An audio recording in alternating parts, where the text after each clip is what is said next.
প্রণামের জন্য আমি জামাতে আজ থেকে চিন্তা দিচ্ছি, আমি আজ থেকে জামাতে দল করব। কথা বলতে গেলে অনেক 1-2 ঘন্টা লাগবে।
ঐতিহ্যবাহী ঠাকুরগাঁ জামাতা কর্তৃক আয়োজিত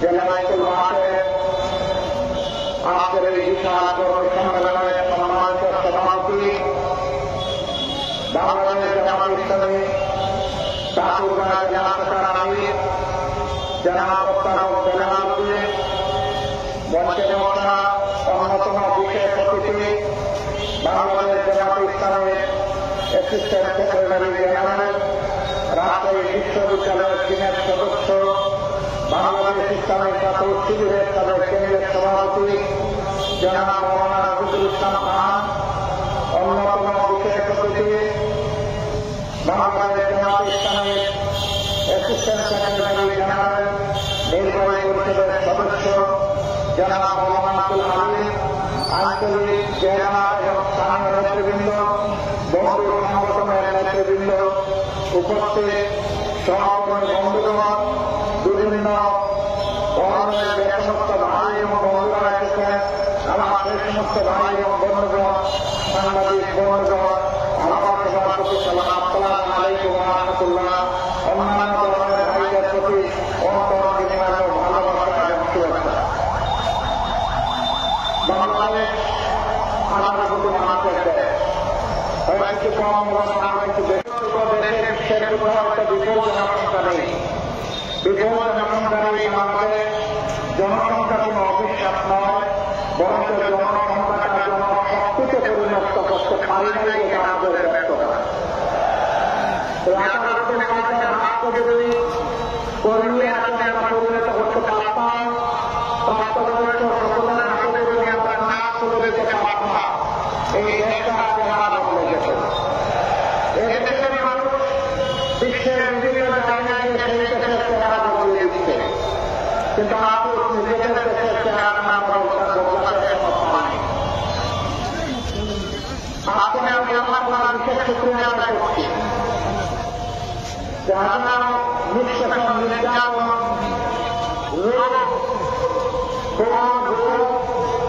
বর্তমান লুণ্ঠনের তাণ্ডব চালানোর পর 17.5 বছর পরে বাংলাদেশের মানুষ একটু স্বস্তিতে শ্বাস নিতে পারছে।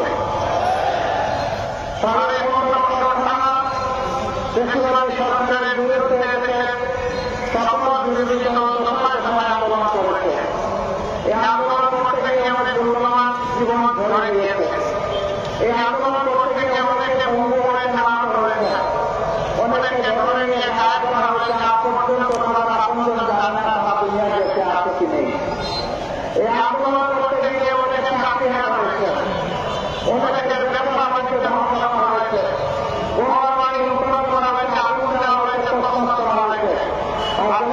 আমাদেরকে কবুল করুন।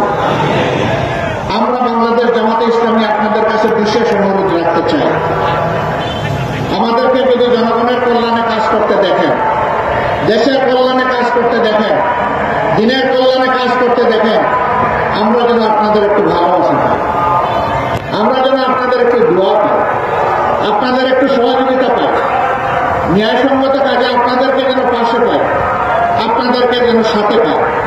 যদি কোনো অন্যায় করতে দেখেন, আপনাদের পক্ষ থেকে যেন প্রতিবাদের আওয়াজ উঠে, আপনারা যেন আমাদের সমালোচনা করেন, আপনারা যেন আমাদেরকে টান দিয়ে সোজা করে দেন। যদি আপনাদের এই গঠনমূলক সমালোচনা আর যদি দোয়া ভালোবাসা আমাদের সাথে থাকে, আমরা অঙ্গীকারবদ্ধ আল্লাহ তাআলার হুকুম হলে, জনগণের ভালোবাসা এবং সমর্থন পেলে আমরা একটি সাম্যের